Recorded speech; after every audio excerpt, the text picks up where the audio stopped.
Schedulen pemerintah pusat mencoret Bendungan Tiro Pidi dari daftar proyek strategi nasional atau PSN.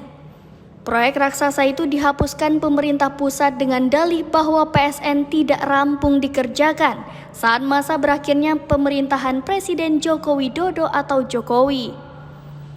Penghapusan PSN akan dituangkan dalam Peraturan Menko Perekonomian atau Permenko nomor 9 tahun 2022 yang akan diterbitkan nanti.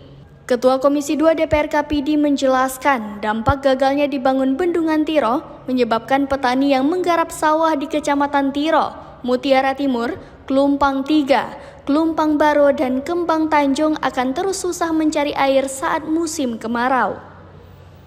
Sebagian areal sawah di Kecamatan Bandar Baru, Kabupaten Pidi Jaya juga akan bernasib sama terkendala air.